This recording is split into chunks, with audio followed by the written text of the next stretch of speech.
Pessoal, vamos falar sobre a situação na Ucrânia. Hoje, dia 14 de dezembro, são 8 horas da manhã aqui no Rio de Janeiro, 2 horas da tarde em Kiev, no momento que eu gravo esse vídeo. E os russos, hoje cedo, tentaram mais um ataque contra a infraestrutura em Kiev, usando drones Shahid 136, né? Mas os ucranianos derrubaram todos os 13 drones que foram usados hoje, né? Ontem houve mais explosões em Melitopol, que pode ter eliminado a liderança do 58º Exército Russo na cidade. Mais preparação aí para a contraofensiva ucraniana nessa região. Os russos conseguiram pela primeira vez entrar em Bakhmut. Bakhmut, há muito tempo que os ucranianos estão segurando os russos ali. Pela primeira vez eles conseguiram tomar 2 quarteirões de casas no leste de Bakhmut, mas se colocaram numa posição muito ruim. Vamos entender exatamente depois o que foi o problema ali. Eles estão sendo dizimados pelos ucranianos. As forças armadas em Belarus estão se movendo em direção à fronteira com a Ucrânia. Um grande movimento de tropas russas e de Belarus em direção à Ucrânia neste momento.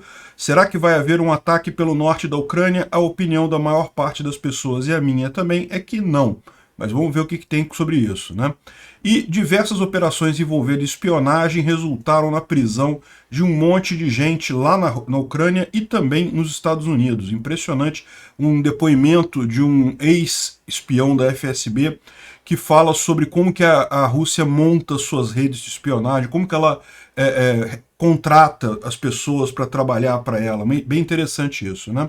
Vamos ver esses assuntos e outros assuntos em detalhes. Essas notícias foram sugeridas por Estação Verão, Sagat Bordiev e várias outras pessoas. Obrigado aí ao pessoal que sugeriu a notícia. Obrigado a você que está assistindo o nosso vídeo. Se você gosta do nosso conteúdo, por favor, deixe o seu like e se inscreva aqui no canal, né? Bom, tá vendo essas estrelinhas aqui em um monte de lugar? Foi justamente uma operação do serviço secreto ucraniano contra igrejas ortodoxas ucranianas ligadas ao patriarcado de Moscou, mais espiões pegos nisso daí. Mas a gente vai falar sobre isso mais adiante, né? Vamos começar falando sobre os drones Shahid 136 e 131, que foram mais uma vez enviados a partir de Belarus para atingir Kiev, né? E vários deles estão aparecendo aqui. Essa casa aqui foi atingida por um desses drones, porém, a informação que a gente tem é que todos os 13 drones foram derrubados pelas forças, pelas defesas antiaéreas ucranianas, né? Isso daqui pode ser o caso de justamente, muitas vezes, quando você derruba um míssil ou derruba um drone com a defesa antiaérea, ele acaba caindo em alguma outra posição, é uma infelicidade, mas certamente o dono dessa casa certamente teve algum prejuízo aí bem significativo, mas certamente o ponto que esse drone planejava atingir certamente seria um alvo de infraestrutura da Ucrânia. Isso foi evitado, né? Evitou-se um dano ainda maior para a infraestrutura ucraniana. Nenhum dos 13 drones iranianos kamikazes que atacaram Kiev hoje atingiram seus alvos. Todos foram destruídos e derrubados do ar, sinal de que realmente a defesa antiaérea da Ucrânia está ficando mais forte. E o Podolyak termina aqui, Podolyak é o ministro lá do Zelensky, né? Ele termina agradecendo aos aliados ocidentais pelas defesas antiaéreas que estão conseguindo realmente resolver a coisa. E tem mais boa notícia nisso daí. Então, o ataque terrorista russo acabou hoje, né? O foco do ataque era Kiev, 13 dos 13 foram destruídos. Houve alguns danos, 2 danos administrativos e uma casa civil, que foi essa que a gente mostrou aqui, que acabaram sendo atingidas, nenhuma morte e não há segunda onda. Então é isso daí, né? Resolveu-se o problema de forma muito simples. É certo que os russos estão guardando parte de suas forças para fazer grandes ataques durante a fase mais rigorosa do inverno, né, janeiro, fevereiro e coisa e tal, mas não tenha dúvida que até aqui os ucranianos têm conseguido lidar bem com os ataques russos contra a infraestrutura. Está muito melhor do que foi no início, né? As primeiras ondas causaram muito dano à infraestrutura russa, mas cada vez isso leva a menos danos, né? Mas não tenha dúvida, vai haver ataque sério russo durante o inverno aí na infraestrutura. Bom, falando sobre Melitopol, ontem a gente falou sobre a ponte que foi atingida por partisãos, parece que está confirmado que foram partisãos que fizeram a explosão aqui na ponte. E hoje a gente tem duas informações. Primeiro, uma visão mais próxima aqui dos pilares, como é que eles foram destruídos, e dá para ver que todo o concreto aqui foi exposto, tá vendo?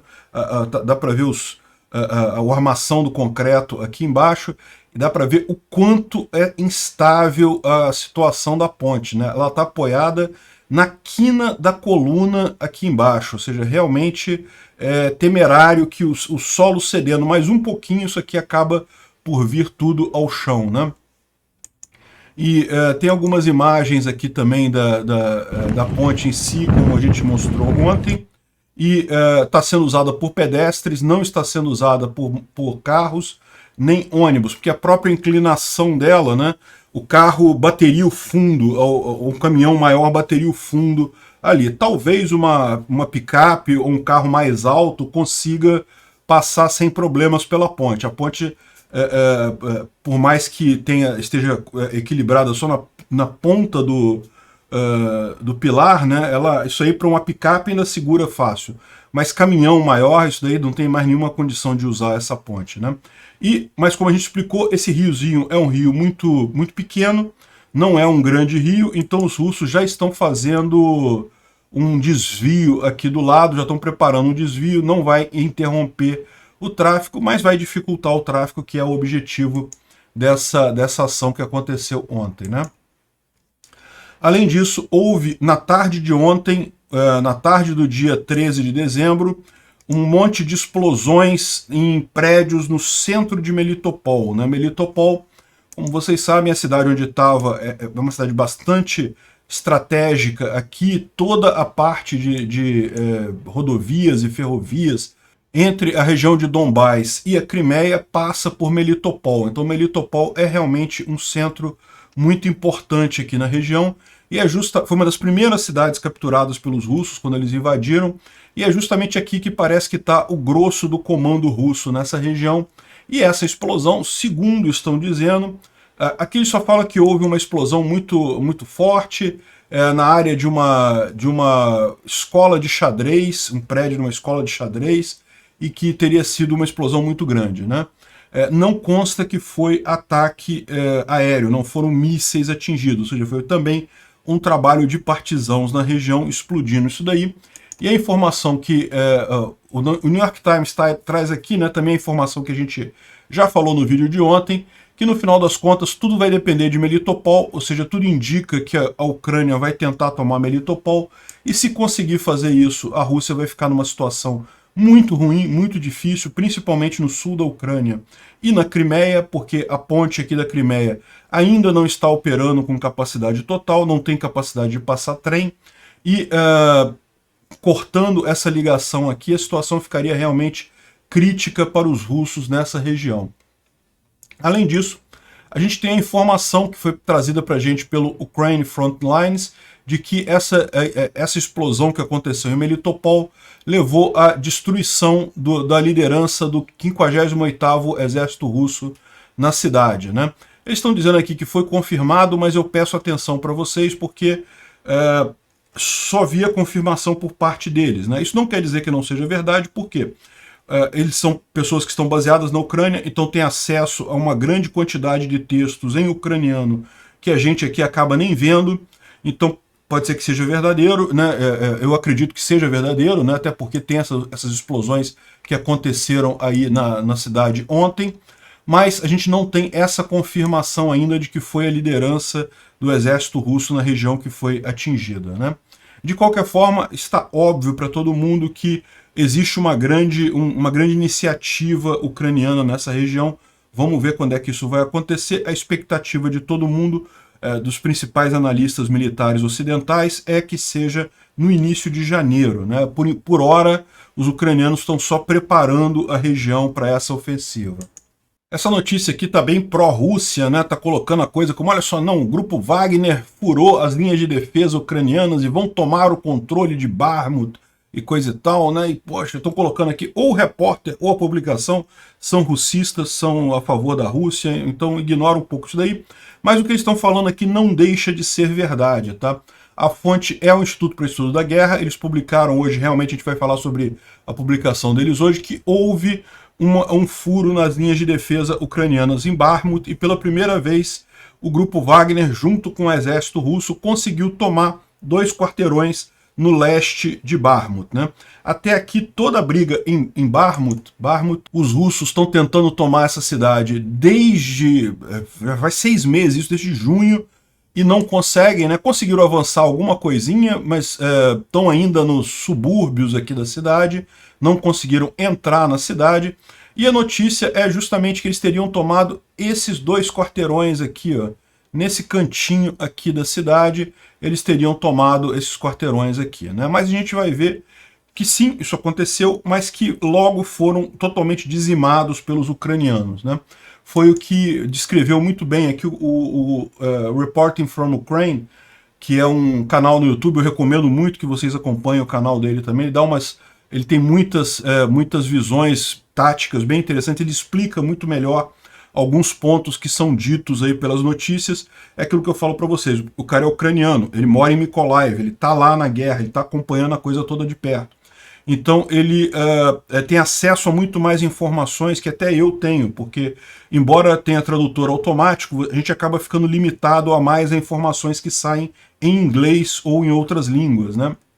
E lá eles têm informação em ucraniano muito maior, então conseguem alguns dados bem interessantes, né? Então o que ele explicou aqui, o que houve ontem aqui em Bakhmut, né? Essa região aqui é uma região industrial da cidade, que é onde está acontecendo as principais batalhas recentemente, né? É lógico, os russos, não é o único ponto, os russos estão atacando no sul, estão atacando no norte, coisa e tal. A gente tem acompanhado isso, sobre as tentativas russas mais aqui ao sul, em Kurdyumivka, e também mais aqui ao norte, em Yakovlivka. Mas o fato é, aqui os russos têm também tentado avançar de frente nessa região, e não conseguem muita coisa, né? Mas a briga estava nessa área industrial aqui. O que aconteceu? Os russos conseguiram avançar um pouquinho aqui na frente, eles estavam nessa fábrica de móveis aqui, eles conseguiram tomar algumas outras fábricas que estão nessa região aqui, então eles avançaram alguns poucos metros, né? E aí os ucranianos imaginavam que eles iriam fazer um ataque por aqui, porque isso é onde naturalmente eles fariam, é onde faz o sentido do ataque deles. Eles já tinham até feito isso outras vezes. Por quê? Porque tem um córrego aqui na região que ele é mais largo para cá do que aqui para cima. Aqui ele é mais fácil de ser atravessado. Então, tipicamente, os ucranianos esperavam que os russos continuassem esse ataque que eles começaram aqui por cima e se prepararam para isso. Os russos resolveram mudar a estratégia, isso pegou os ucranianos de surpresa, e aí o fator surpresa, de fato, acabou fazendo diferença. Eles entraram e tomaram esses poucos quarteirões aqui ao sul, a leste de Bakhmut, né? Então, atravessaram o riacho num lugar aqui um pouco mais, onde ele é um pouco mais largo, mas ainda é possível de ser atravessado. Isso aqui não é um grande obstáculo, é um obstáculo relativamente pequeno. Então, conseguiram se colocar aqui. Só que o problema todo é o seguinte: eles estão nessa região aqui, que é uma região de casas residenciais.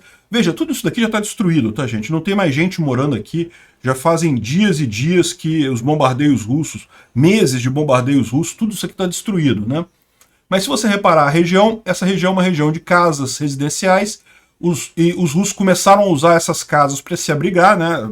Embora elas estejam destruídas, ainda podem ser usadas como uma espécie de trincheira, como uma proteção para os soldados russos. E os ucranianos estão nesses prédios mais altos aqui, então isso dá uma vantagem muito grande para eles, né? Não apenas eles podem atacar essa região aqui onde os russos atravessaram, e que, veja, os russos em algum momento vão precisar reforçar tropas aqui, ou vão precisar passar equipamentos e mais munição para cá, e vai ser muito difícil, né? Ou seja, num primeiro momento, eles pegaram os ucranianos de surpresa, eles não estavam esperando esse ataque para esse lado daqui. Então conseguiram, um grupo de russos está nessa região aqui.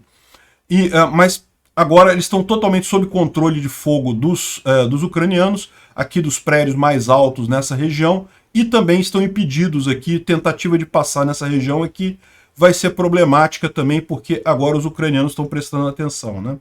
Então, embora tenha sido um avanço, de fato os russos tenham chegado a entrar pela primeira vez, desde junho que eles estão tentando entrar em Bakhmut, conseguiram entrar em Bakhmut, mas é uma entrada natimorta, não vai sair, não vai durar em nada, eles não vão conseguir, como eles esperam, a partir daqui, fazer a luta rua a rua para tomar a Bakhmut. Isso vai ser impossível. E dá para ver que foi um dia particularmente mortal para os russos ontem, aqui na informação das perdas russas no dia, não é que está falando no dia 14/12, mas refere-se às últimas 24 horas, né? Então, os russos perderam 740 pessoas, ou seja, provavelmente foi justamente muito em função desse grupo ali na região de Bakhmut, fazendo essa espécie de ataque suicida no final das contas, né? E, bom, uma outra coisa interessante que surgiu a informação hoje cedo é que os russos que estão na Bielorrússia, aí ele mostra aqui qual é a base que eles estão aqui, ó, próximo de Bararovich. Isso aqui é um campo, um local de treinamento do exército de Belarus, que tem também elementos da 2ª divisão de rifle motorizado do exército russo, que estaria treinando aqui. E esse pessoal aqui, segundo a informação, a gente tem imagem agora, está abandonado essa região, ou seja, eles tiraram todo o treinamento que estava sendo feito aqui, saiu da região e, segundo a informação que a gente tem, eles estão caminhando em direção à fronteira. Então eles estão saindo aqui, estão indo em direção a Domanovo, que é uma cidade aqui na fronteira com a Ucrânia, e seria exatamente os movimentos da 38ª Brigada da Força Armada de Belarus, mas lembra que também tem elementos do exército russo. Estão caminhando, tem até uma imagem aqui dessa coluna em movimentação, isso aconteceu no dia de ontem, dá para ver, está bastante frio aqui, nevando bastante, e um monte de equipamentos militares russos. Um projeto descentralizado que tem lá em Belarus, de pessoas em Belarus que querem ajudar a Ucrânia, né? Eles reportaram uma grande coluna avançando em direção à fronteira com 25 BTR, 30 Kamaz, que é caminhões de transporte de pessoal, né? Ou seja, uma grande frota aí caminhando nessa direção. Está aqui a imagem dos blindados, né? Dos meios de transporte. E parece que tem mais, tem também a parte aqui, o pessoal que veio mais do norte também está caminhando em direção a Brest. A região de Brest é essa cidade na fronteira aqui, próxima à Polônia, inclusive, né? Então parece haver uma grande movimentação. Vocês lembram, ontem a gente anunciou que Belarus fez um exercício de prontidão de mobilização. Então chamou todo mundo como se fosse fazer uma guerra. É um exercício. E agora estão caminhando em direção à fronteira da Ucrânia, né? Parece terrível isso, né? Parece que realmente vão avançar, vão tentar entrar na Ucrânia, o que seria um problema, né? Aqui eles estão falando que o Echelon, aqui, essa outra leva de equipamento, tem AP6, tanques de combustível, artilharia, tem um monte de coisa aqui. É realmente uma preparação para a guerra, né? Estão caminhando aqui em direção à fronteira com a Ucrânia. Então a situação parece muito ruim, mas a verdade é que, se você parar para pensar, não faz sentido isso daí. Isso aí certamente é um movimento com intenção de assustar ou de tentar dar forçar a Ucrânia a colocar tropas no norte, porque vendo o quantitativo de pessoas que está ali, é um quantitativo muito pequeno, né? O Chris O, ele faz uma avaliação aqui a partir, ele traduziu, na verdade, a thread do Ian Matviv, em que ele explica por que na verdade, a possibilidade de um ataque russo de Belarus na Ucrânia do Norte é muito baixo, né? Então a primeira coisa que ele fala é o seguinte: qual que seria esse tipo de ofensiva, né? Você pode descartar imediatamente uma possível tentativa de tomar Kiev, né? Porque é lógico, eles não conseguiram no início do ano, em fevereiro, quando estavam com o máximo de tropas, quando tinham um fator surpresa, quando tinham um monte de vantagem, eles não conseguiram. Quando tinham todo o exército russo, todos os russos estavam aqui no norte para tentar tomar Kiev, não conseguiram naquele momento, não seria agora que eles iriam conseguir, né? Então, o que faria sentido do ponto de vista militar seria justamente uma ação aqui no oeste da Ucrânia, com o objetivo de dificultar a entrada de armas do Ocidente na Ucrânia. Muitos dos armamentos que vêm do Ocidente para abastecer os ucranianos, muitos deles vêm pela Polônia, então entram por essa região aqui. Então, em tese, se o exército de Belarus, né, junto com as forças russas, entrarem aqui, e mesmo que não consigam tomar todo o oeste da Ucrânia, seria impossível tomar todo o oeste da Ucrânia, é uma área enorme aqui, mas conseguissem romper pelo menos essas primeiras estradas aqui, já dificultaria essa entrada de armas, é o que diz o IA, né? Ou seja, a ideia seria, a única coisa que faz sentido seria isso, uma tentativa de ataque nessas cidades aqui no oeste da Ucrânia para atrapalhar a entrada de armas, né? E pode fazer sentido, né? O Lukashenko tem conversado com o Putin, já faz muito tempo que o Putin está querendo convencer o Lukashenko a fazer esse tipo de ataque. O Lukashenko não quer fazer esse tipo de ataque, mas a gente não sabe a que nível chegou a pressão russa ali. Lembra há pouco tempo o ministro de Belarus foi morto, né? Justamente o ministro mais ligado ao Ocidente foi morto em circunstâncias misteriosas. Dizem que foi morte natural, mas né, sabe como é que é. O próprio Lukashenko estava ameaçado de morte, então sabe lá que grau de pressão que o Lukashenko está sofrendo aí do Putin, né?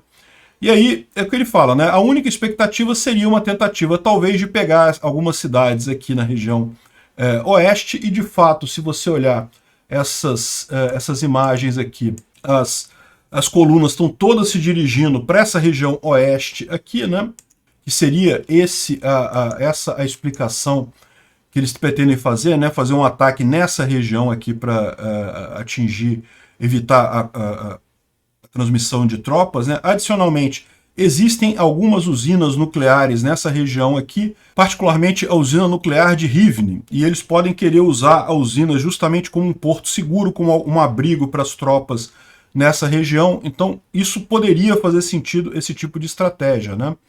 E ele faz algumas considerações aqui da temperatura e coisa e tal, de como eles poderiam fazer, mas finalmente ele chega à conclusão seguinte: olha só, você só tem 3 estradas nessa região que poderiam ser usadas aqui para fazer esse ataque, né?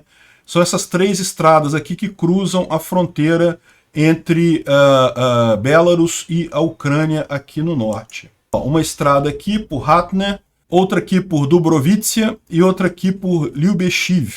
Então são essas 3 estradas que os russos ou o pessoal de Belarus têm para cruzar, né? Mesmo, tem algumas outras aqui, essa daqui passa por aqui, mas no final das contas ela se encontra aqui, né? Não teria outra alternativa que não sejam essas estradas.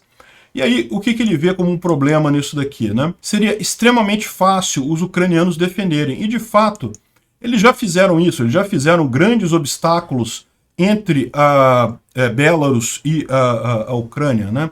E aí você pode falar, não, beleza, mas isso daqui destrói a estrada, mas eles podem usar a região em torno ali, né? Eles podem usar a região, os campos no entorno da estrada. E esse é o problema, porque na verdade, se você pegar aqui, ó, a questão é que toda essa passagem aqui, essa região aqui, ó, você repara, tem um monte de lagos aqui, de rios e coisa e tal.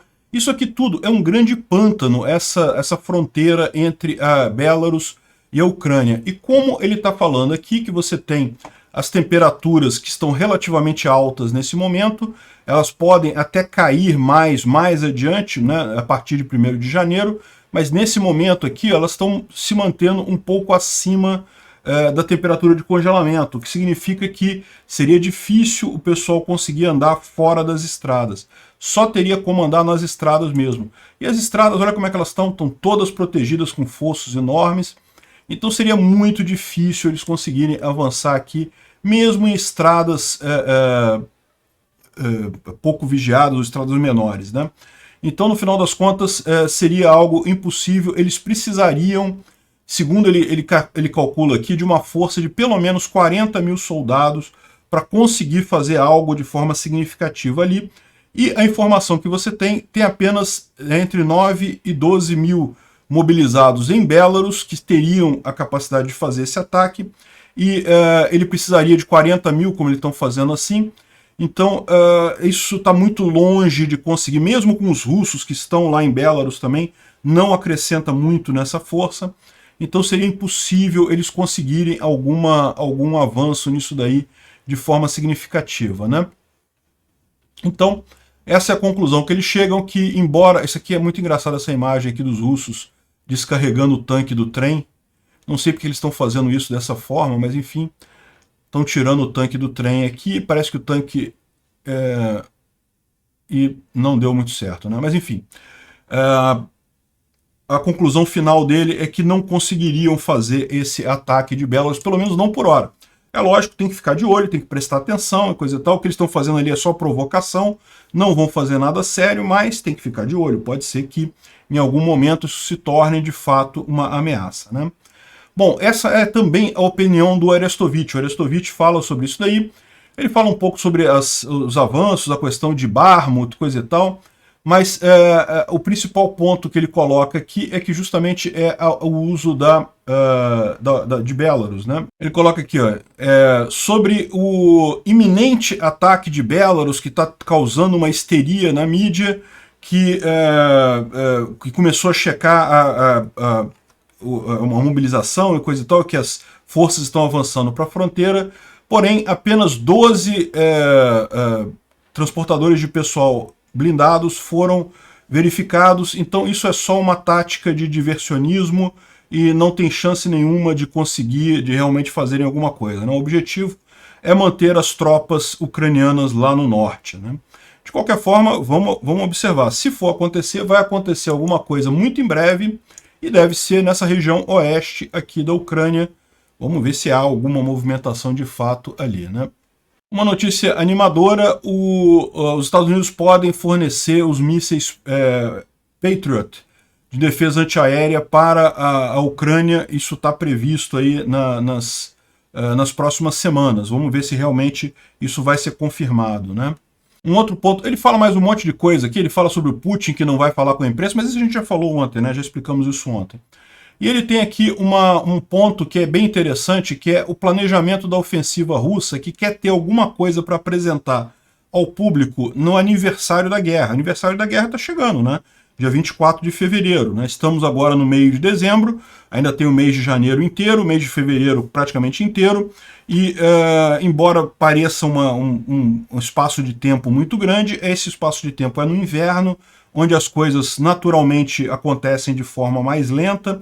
Então os russos querem apresentar alguma coisa para a população russa no aniversário da guerra e eles justamente estão planejando fazer algo aí nesse sentido, né? Eles querem fazer algo como fizeram em Severodonetsk e Lysychansk, mas eles não têm tantos recursos assim para uma ofensiva rápida.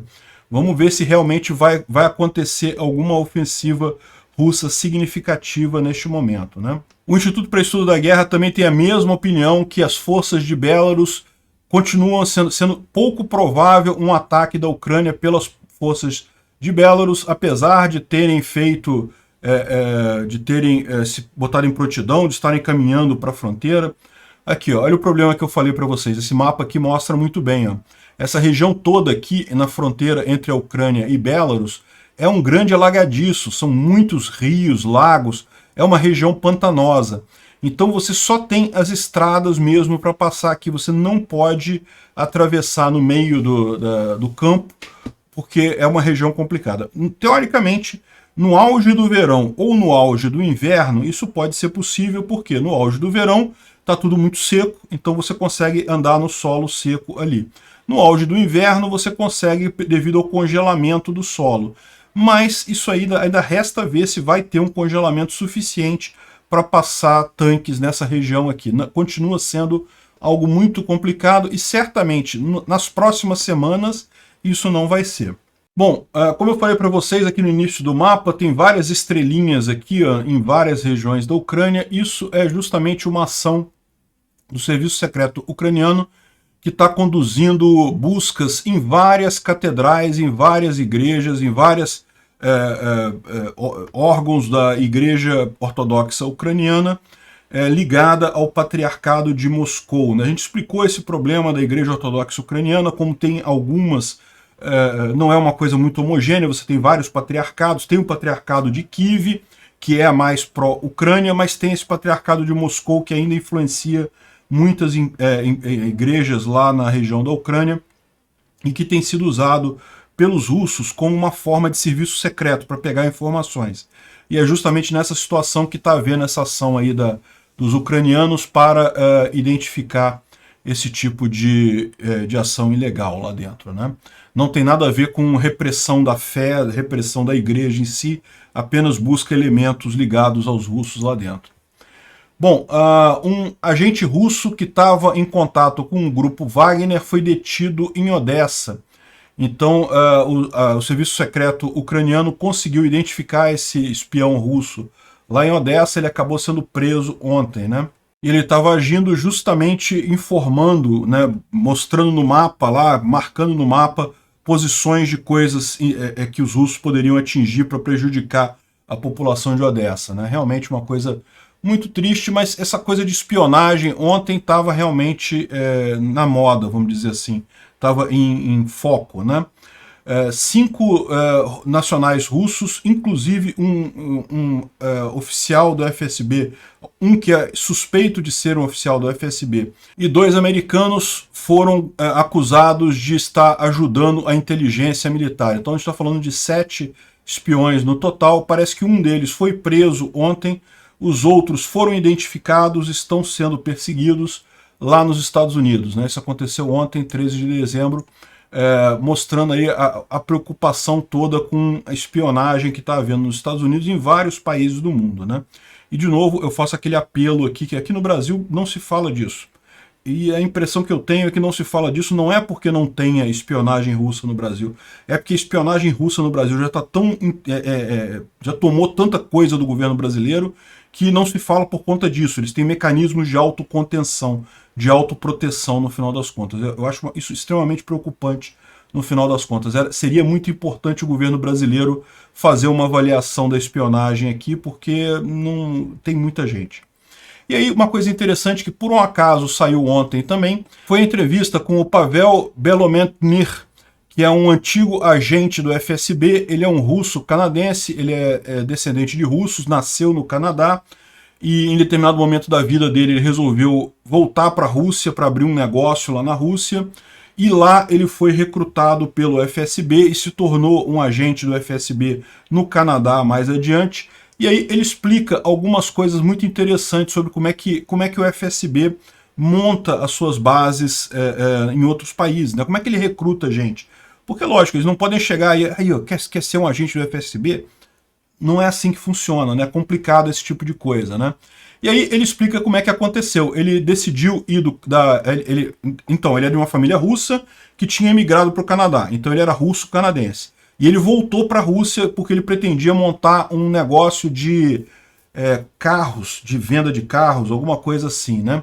E aí, justamente, como é que começou o problema? Ele teve um monte de problemas burocráticos lá na Rússia. O pessoal, os fiscais começaram a exigir propina e a proibir o funcionamento do negócio dele. Chegou um determinado momento que ele estava desesperado porque iam tirar todo o dinheiro dele com propina e coisa e tal, e ele ia perder tudo. E aí foi aí, neste momento, que o pessoal do FSB sugeriu apoio para ele, se ele ajudasse em algumas coisas lá, o FSB e coisa e tal. E aí ele aceitou, porque, né, ele ia perder tudo e coisa e tal, e eles prometeram que conseguiriam resolver tudo, e de fato conseguiram resolver tudo. Assim, de uma hora para outra, no que ele aceitou trabalhar para o FSB, todos os problemas burocráticos sumiram e coisa e tal. Ou seja, o que isso aí indica como é que eles recrutam gente lá na Rússia, né? Ou seja, eles tentam destruir a vida da pessoa, e a única alternativa que ela tem é entrar para o FSB.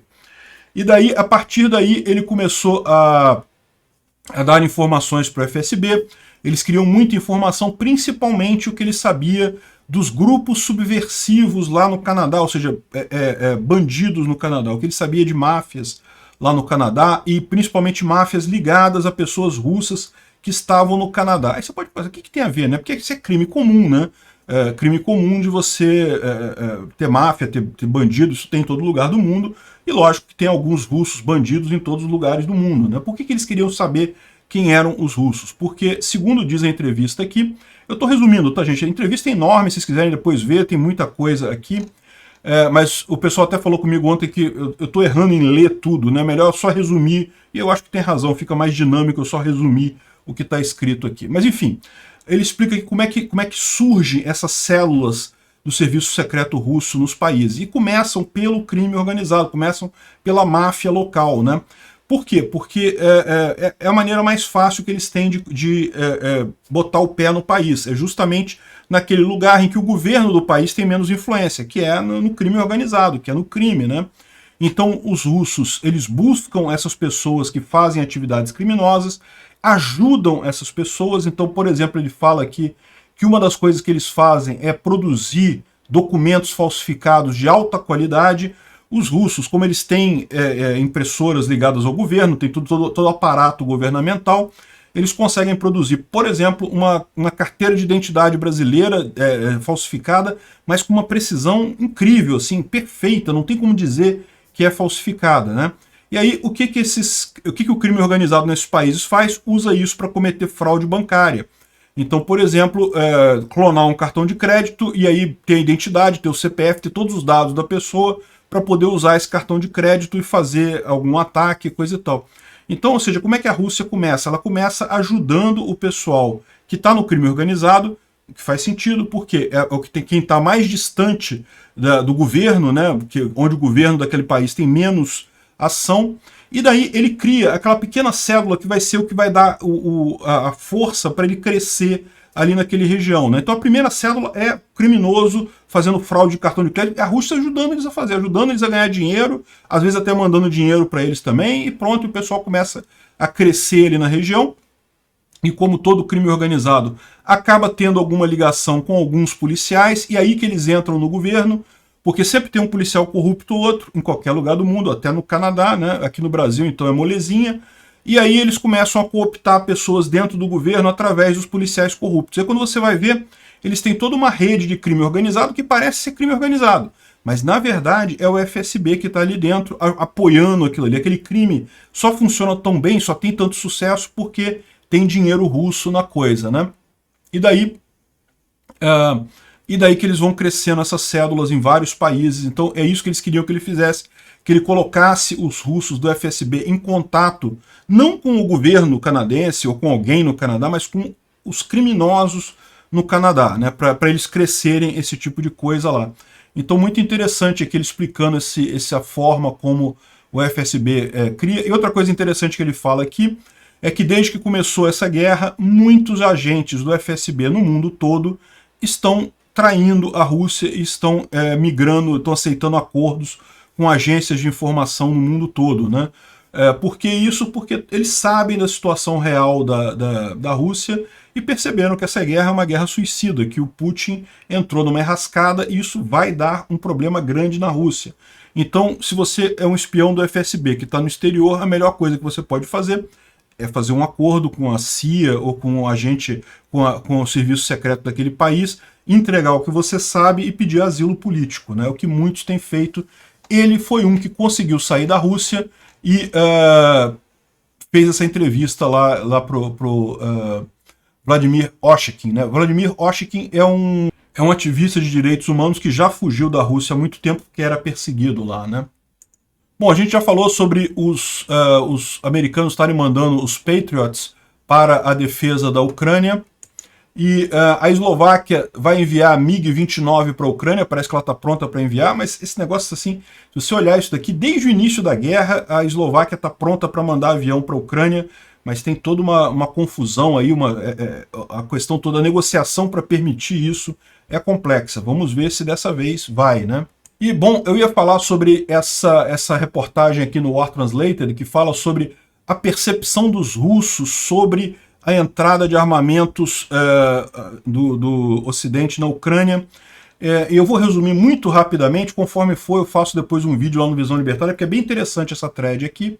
É lógico, veja, isso aqui é a visão dos russos sobre os armamentos que o Ocidente está mandando para a Ucrânia, né? E a visão deles é que, na verdade, a Ucrânia, o Ocidente nunca quis que a Ucrânia ganhasse a guerra. O que eles querem é que a Ucrânia convença a Rússia a pedir negociação de paz. Então eles enviaram um equipamento só no número suficiente para os ucranianos causarem alguma dor nos russos e coisa e tal, de forma que os russos peçam negociação de paz. De novo, isso é a visão dos russos, né? E que, de fato, embora o número tenha aumentado com o tempo, na verdade isso mal repõe o passado. Então, de fato, o Ocidente não quer que a Ucrânia ganhe a guerra e coisa e tal. Essa é a visão deles aqui.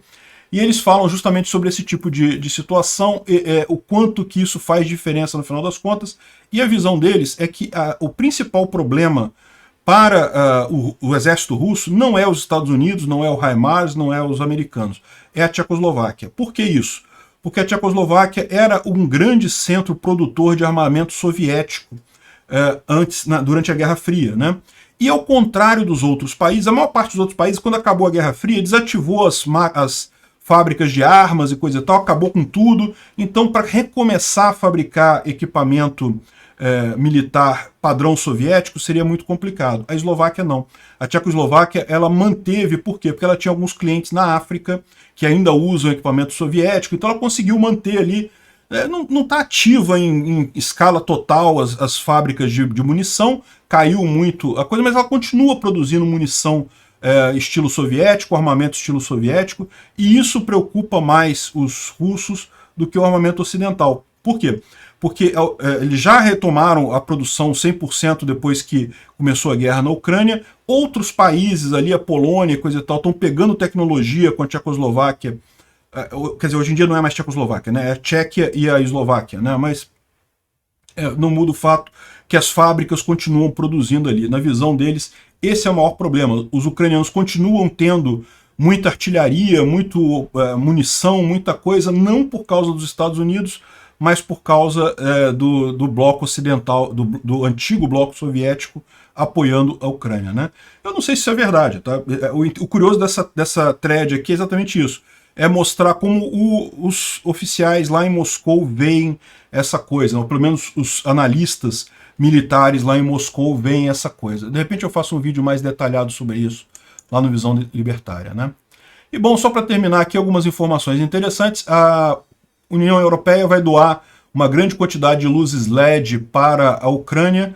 A ideia é que a Ucrânia ainda usa muitas lâmpadas incandescentes e, de fato, as lâmpadas LED gastam menos energia, então dentro daquele esforço para não acontecer blackout, não ter, né, preservar a infraestrutura elétrica da Ucrânia, faz sentido esse tipo de coisa. Se você troca a lâmpada por uma lâmpada mais eficiente, isso aqui no Brasil já aconteceu em 2002, então a maior parte das lâmpadas que a gente usa já é a fluorescente, né, essa daqui. Eu aqui em casa uso muito coisa de LED, e realmente é muito melhor, muito mais barato, você economiza muita energia, né? Pelo que eles estão dizendo aqui, daria um ganho de 7 a 10% da energia elétrica lá na Ucrânia, o que seria de ajuda, né? A China baniu o suprimento de processadores Lungsum, que é um processador moderno produzido na China para equipamentos militares, e segundo a China isso não pode ir para a Rússia, né? Os russos estavam esperando usar esses processadores para substituir a Intel e a AMD, que devido às sanções eles não têm acesso mais, mas a China falou que não, porque esse processador é um estratégico da China, não vai ajudar a Rússia. É bom saber que a China até está apoiando a Rússia, mas nem tanto, né? Outra informação interessante foi um satélite militar russo que acabou de cair 2 meses depois de ser lançado. Foi lançado há 2 meses atrás, e olha só a trajetória dele, rapidamente foi lançado aqui em 13 de outubro, e agora ele já caiu, já entrou na atmosfera, já se queimou, né? E aí fica aquela questão, né? Afinal, o que é isso, né? Será que está tendo já algum tipo de guerra nas estrelas aí? Será que o satélite russo foi derrubado por alguém? Ou era um satélite temporário mesmo e já acabou a vida útil dele, né? O que eles falam aqui é que provavelmente, realmente o satélite é um satélite temporário, era para isso mesmo, mas o fato da Rússia estar usando esse tipo de satélite mostra realmente um desperdício de dinheiro, porque eles gastam uma grana enorme para botar um satélite que fica pouco tempo no ar. A Rússia tem satélites espiões com capacidade de se manter em órbita, né? Enfim, mais um problema aí para a Rússia, né? E só para concluir aqui, a Rússia lançou mais uma propaganda anti-Europa, dizendo que a Europa vai acabar, que, né, a situação na Europa está trágica. Eu não sei para quem que ele faz isso daqui.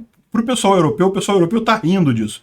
E realmente é engraçado no final das contas, né? Será que o povo russo acredita que a situação na Europa está assim? Olha só, eu vou botar o comercial para vocês verem aqui.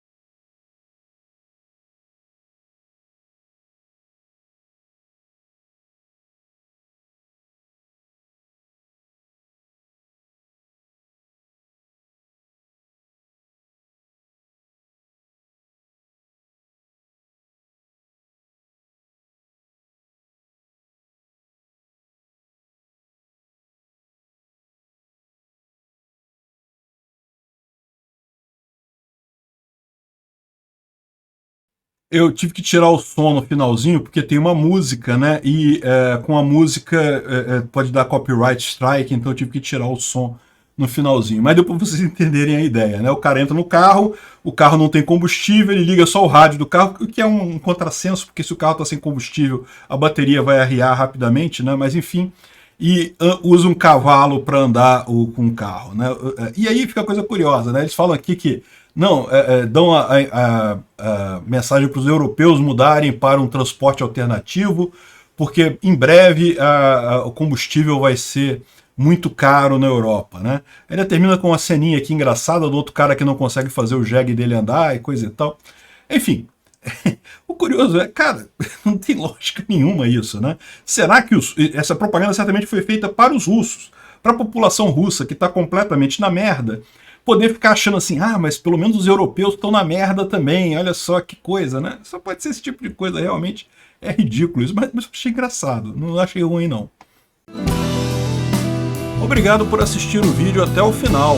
Além de curtir, compartilhar e se inscrever no canal, considere se tornar patrocinador com valores a partir de R$ 1,99. Clique no botão Seja Membro abaixo para saber as condições e vantagens de patrocinar o canal. Mais informações sobre o nosso projeto, visite nossos sites indicados na tela.